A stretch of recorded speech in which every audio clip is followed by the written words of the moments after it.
दोस्तों नमस्कार। Colonel Ajay CO Ajay astro money group first global astro finance digital channel से आपसे मुखातिब होता हूं। आज है 25 अगस्त सन 2026 मंगलवार।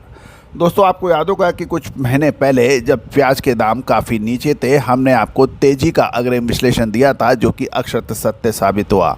गौरतलब है कि महत्वपूर्ण कमोडिटी चीनी पर भी हमारे 3 महीने पहले के अपडेट लगातार सही साबित हुए हैं। चीनी के अंदर 40 से 45-50% की तेज़ी और अब प्याज के अंदर भी बेहताशा दामों की वृद्धि का अग्रिम अनुमान सही साबित हुआ। दोस्तों कहा जाता है कि एग्रो कमोडिटीज़ के अंदर यदि आपको सटीक विश्लेषण सही समय पर मिल जाए तो निश्चित रूप से आपके व्यापार को आगे बढ़ने से कोई नहीं रोक सकता है। दोस्तों आज ज़माना विशेषज्ञ का है, ज़माना सिस्टम का है, और जो सिस्टम और विशेषज्ञों की बात मानता है, समझता है और फिर ट्रेड करता है तो फ़ायदा उसका झोली में आता है। खबर निकल के आ रही है कि अब देश में चीनी के बाद प्याज के दाम आसमान छूने लगे हैं, और जिसके बाद केंद्र सरकार तुरंत एक्शन में आ गई है और पिछले साल के मुकाबले प्याज के दामों में लगभग 55 से 65 और 75% तक के दाम में तेज़ी देखी गई है। इस महंगाई से राहत देने के लिए सरकार ने नासिक से कांदा एक्सप्रेस ट्रेन चलाना शुरू किया है। गौरतलब है कि सरकार ने जो आवश्यक वस्तुएं हैं, एग्रो कमोडिटीज़ हैं, उनके ऊपर कीमतों पर बेहताशा तेज़ी पर लगाम लगाने के लिए बफर स्टॉक का प्रावधान किया है, और सरकार बफर स्टॉक रखती है, और जब भी किसी भी एग्रो कमोडिटीज़ के दाम आसमान छूने लगते हैं तो वो आम उपभोक्ता यानी जनता को कम दामों में उपलब्ध कराती है। शुद्धता ऐसी जो हर घर की पसंद बने। सुधा महेश ठक्कर, हल्दी के विश्वसनीय निर्यातक। आज ही संपर्क करें। इसी को देखते हुए प्याज के लिए सरकार ने महाराष्ट्र के नासिक से कांदा एक्सप्रेस चलाने का शुरू किया है। अब जान लेते हैं कि प्याज की कीमतों में उछाल क्यों आया है।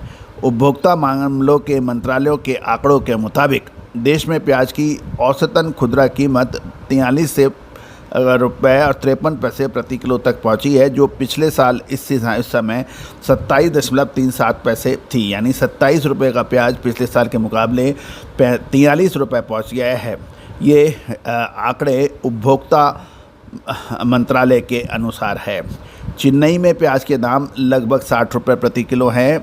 उद्योग मंत्रालय के अनुसार, उपभोक्ता मामलों के मंत्रालय के अनुसार दिल्ली में 55 रुपये प्रति किलो और कोलकाता में 53 रुपये प्रति किलो बिक रहे हैं।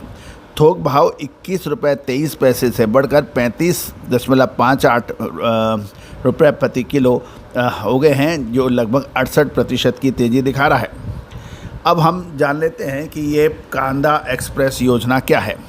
प्याज की सप्लाई को बेहतर बनाने के लिए महाराष्ट्र के नासिक से रेलवे रैक्स यानी ट्रेन के जरिए प्याज का भारी स्टॉक देश के बड़े शहरों में भेजा जा रहा है।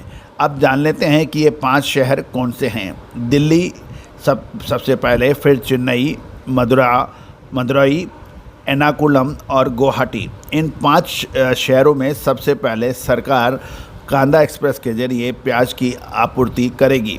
उपभोक्ता मामले के सचिव के अनुसार ट्रेन से लोड किया गया ये स्टॉक बहुत जल्दी इन शहरों तक मसाले, खुशबू और प्योर झाग टेस्ट से भर दे हर जुबान पे स्वाद। एवरीडे मसाले, देश का स्वाद। पहुंच जाएगा, और जिसके बाद ज़रूरत के हिसाब से अन्य शहरों को भी जोड़ा जा सकेगा। सरकार के मुताबिक सरकारी प्याज 35 रुपये प्रति किलो उपलब्ध हो पाएगा। आम जनता को राहत देने के लिए सरकार ने NCCF और NAFED यानी नाफेड के जरिए खुदरा बाज़ारों में 35 रुपये प्रति किलो की दर से प्याज बेचा जाएगा। सरकार के पास फिलहाल चालू वर्ष के लिए 1.21 लाख टन प्याज का बफर स्टॉक उपलब्ध है, जिससे सप्लाई को सामान्य बनाए रखने की पूरी कोशिश की जा रही है। सरकार का ये दावा है कि इस कदम से जल्द ही रिटेल मार्केट में प्याज के दाम नीचे आएंगे। आपके शहर में अभी प्याज किस भाव बिक रहा है, हमें कमेंट सेक्शन में ज़रूर बताएं। देश और दुनिया की बाकी बड़ी खबरों के लिए चैनल को सब्सक्राइब करना ना भूलें। साथ साथ कोई भी अग्रिम विशेष रिसर्च रिपोर्ट के लिए आप संपर्क कर सकते हैं। दोस्तों सवाल ये है कि देश में ये 5 शहरों के अलावा बाकी शहरों में क्या होगा, वहाँ पे प्याज के दामों में क्या गिरावट होगी या लगातार तेज़ी जारी रहेगी। तो दोस्तों इस विशेष अग्रिम रिसर्च रिपोर्ट के लिए आप संपर्क कर सकते हैं। दोस्तों कृपया ध्यान दें, सिर्फ भाव पूछने के लिए फ़ोन की जहमत ना उठाएं, क्योंकि सभी रिसर्च रिपोर्ट सहयोग राशि अदा करने पर ही उपलब्ध हो पाएगी। All the very best, good luck, happy trading.